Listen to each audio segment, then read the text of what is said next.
Hello, everybody. It's Mindy. Welcome, welcome. I have something a little different for you today. Something I haven't done in quite a while. It's been quite some time. Yeah, books. We're going to talk books because I have at least 4 months worth of books I've purchased here. I know that. Why? Because there are 4 of these. There are 4. All right. Yeah, I got 4. Ooh, lots of books. Okay. All right. So let's get to it. And then I have other books besides the book of the month. And I don't know if these tell you which month they are or not. We're going to look and we're going to see if they tell us. I don't know. Sometimes I think they did on the back of the book or something. Maybe not. It says book of the month, bound in the USA. Okay. It doesn't tell us what month it was. I thought they did somewhere. I guess not. Anyhow, let's just show you what we got. Catherine Center. I have a couple of Catherine Center books. I have yet to read one, but I hear nothing but good things about her books. All right. So I just got to look. I got to look inside. What's it about? Katie's been burned by love. She's lighting her career on fire as a video producer, going to the Coast Guard rescue swimmer. What? Oh, she's going to a gig with a Coast Guard rescue swimmer, Cole and Hatch. They're brothers, and they're getting entangled, and there's hurricanes and conga lines and drinking and partying, and it's a thin line between love and love hating, okay?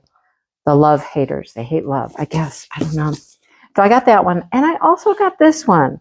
And it must have had an ad on. I don't know which one was the ad on, but it's called The Summer We Ran. And it's a novel by Audrey Ingram. It's got a beautiful, beautiful cover. The Summer We Ran. The Summer We Ran. It's 1996, and Tess's mom gives her 2 rules to abide by. Keep quiet, stay out of trouble. All right, I have a feeling she doesn't do that. She has a few months where she's in love with Grant. Love blooms. Now, more than 2 decades after their teenage romance, they're both running for the governor of Virginia. So, romance years ago. Now, here we are together again. What do we do? How does it work out? Right? Okay. Here's the next. Oh, this one does say. See, this one says September. So this was September's book. We're not too far behind here. It's called The Heartbreak Hotel. Ellen O. Clover. How cute is that? That cover is adorable. They look like they're in love, don't they? Your baggage is welcome here. That's what it says. Your baggage is welcome here. All right. A bed and breakfast for the brokenhearted might hold the key to another chance at love in this achingly hopeful debut romance. So this is a debut for this author. Louisa had a tumultuous childhood. She got a degree in counseling, a wealthy boyfriend, a sunny outlook on life, right? And she's offered a house to rent in the gorgeous mountains of Colorado.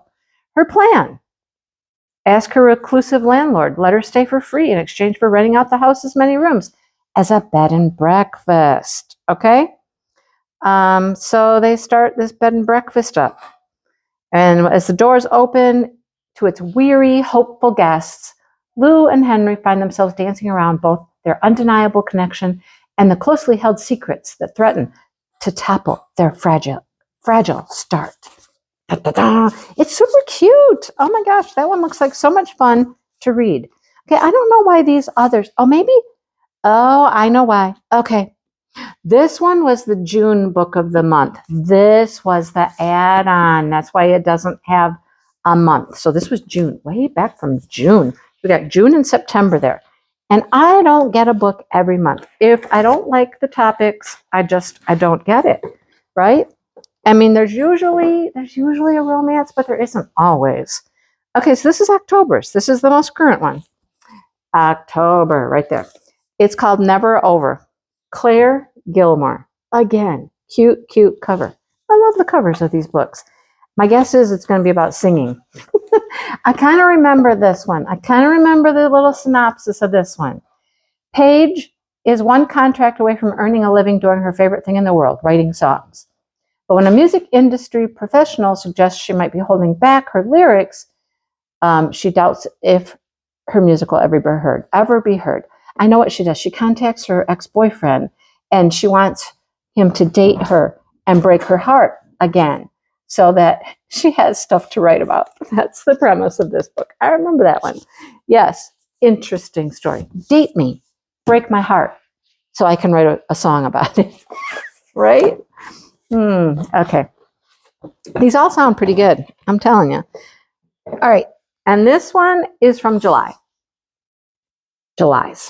It's called How Freaking Romantic by Emily Harding. How freaking romantic can that be? All right. Let's see. Beatrice Nielsen is a lot of things. Feisty, combative. But she's also the kind of person who's always willing to fight for those she cares about. So when the marriage of her two closest best friends fall apart, Bea storms the office of attorney Nathan to tell him exactly what he can do with his divorce demands. Unfortunately, what should end with a few choice words soon spirals into uncharted territory when Nathan shows up at her New York law office a few days later as a newly minted professor and her new colleague. She hates Nathan, of course. But between their weekly meetings and network events, walks around Washington Square, late night pizza, that hate begins to feel like something else. How freaking romantic, right? So that's quite a nice little stack just from Book of the Month Club, right? Book of the Month Club, yay. All right, what else do we have? Let's see, what else do we have? In comes the random pile from all over the place. There we go. Okay. All right, let's see what we got. This one's Amazon. This one's Meijer. This one is Walmart. This one, I think, is Walmart. Yep, I just got those at Walmart. Where'd this one? This came from a little library, a free library. This one came from Meijer. I'm sorting. This one came from, I believe this was a Walmart. It had to be a Walmart one. And this was Meijer. And this one was Amazon. Meijer. Amazon. Little free library. There. We got them all sorted out. Aren't you proud of me? Okay. Let's go to the little free library. This was our little free library up by the church. It's from the Fairy Tale Reform School. It's called Flunked, a charming fairy tale. It's a like mid-grade kind of book, you know? And I think it's a little series. Yeah, there's one in the back here called Charmed. This one's called Flunked. Julie wouldn't call herself wicked exactly, but when you have 5 little brothers and sisters and live in a run-down boot, you have to get creative to make ends meet. She's a good thief until she gets caught. Then she's sentenced to 3 months at the Fairy Tale Reform School. Bad Fairy Tale Reform School. Go. All right. This one, I don't know why I thought of this, but again, such a cute little cover. The covers are fantastic. Booked for the summer. A love story she didn't see coming.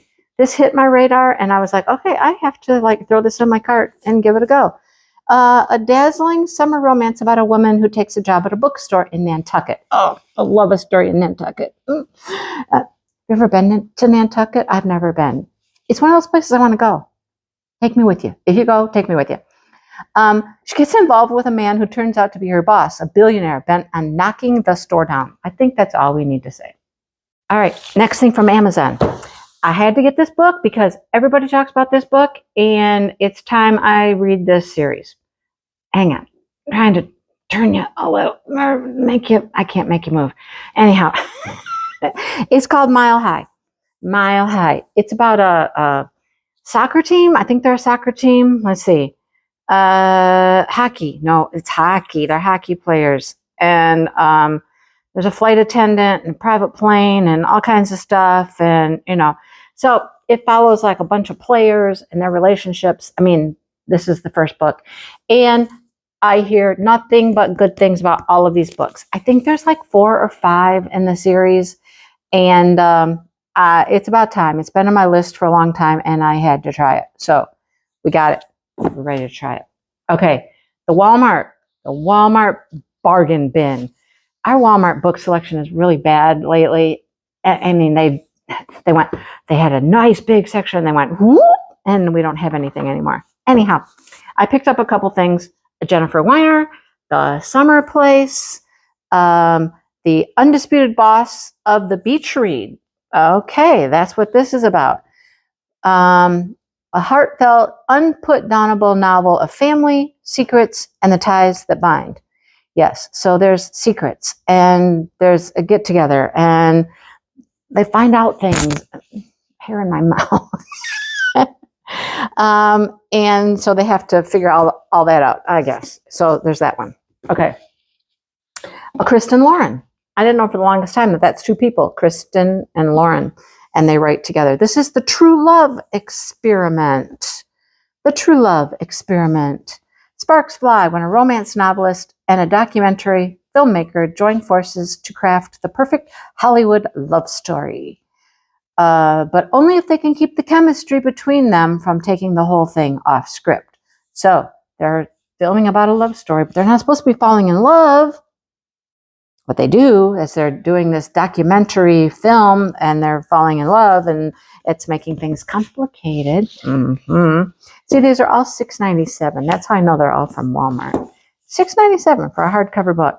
Rayanne Thane. I have a bunch of her stuff. Have I read any of it? No. Do I have enough time to do all this? No.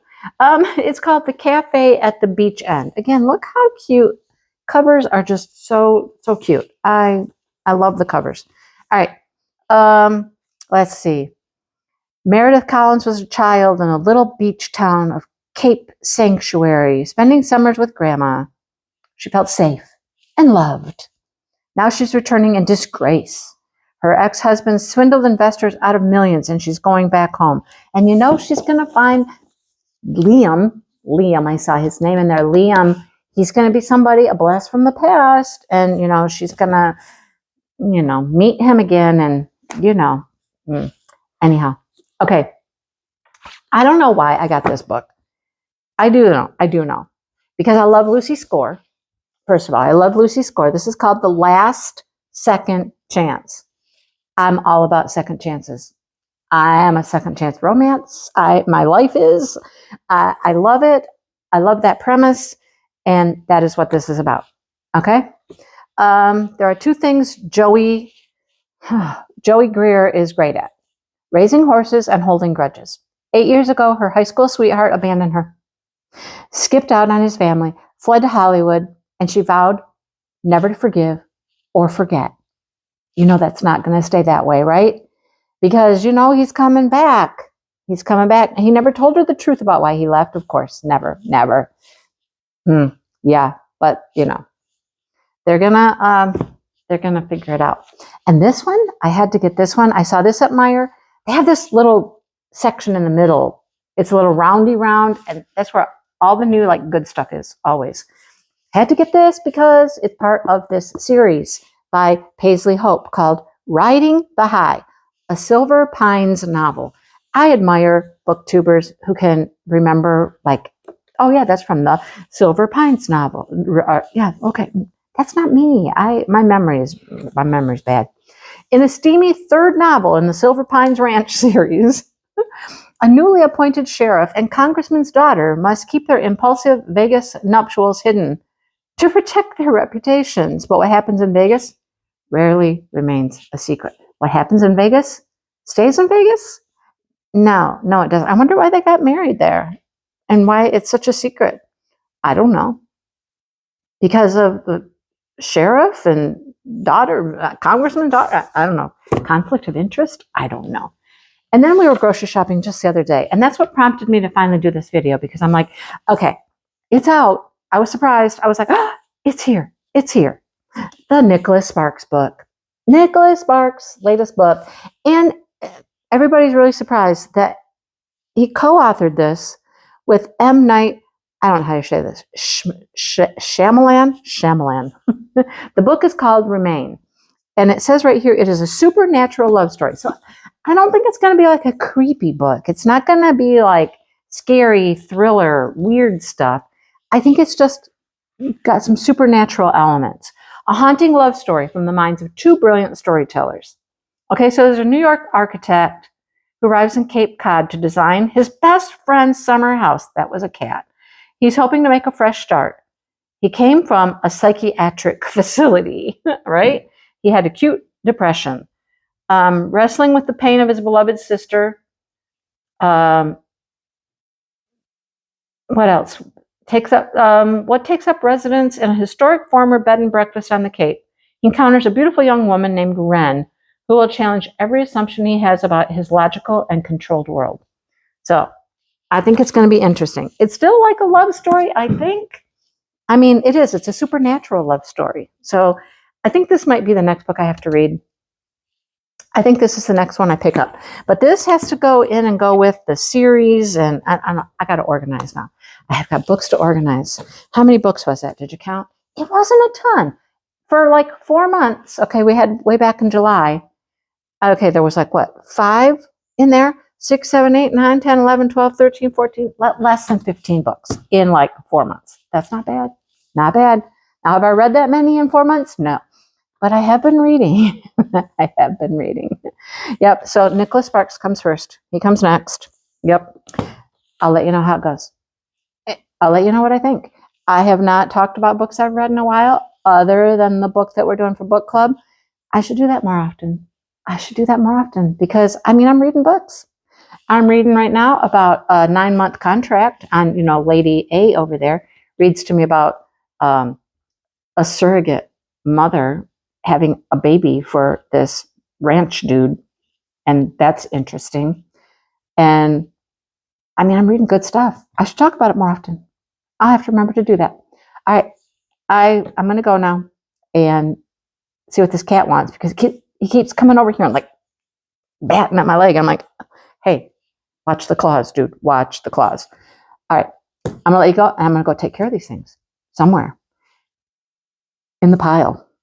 In the pile. They're going to go in the pile in the office because there's a pile. And I'm reading from the pile, but the pile doesn't get smaller. Okay. Problems. Do you have these problems? Let me know. Do you have these problems? I'm sure I'm not the only one. Okay. I'm done rambling now. I'll see you soon. Bye, everybody.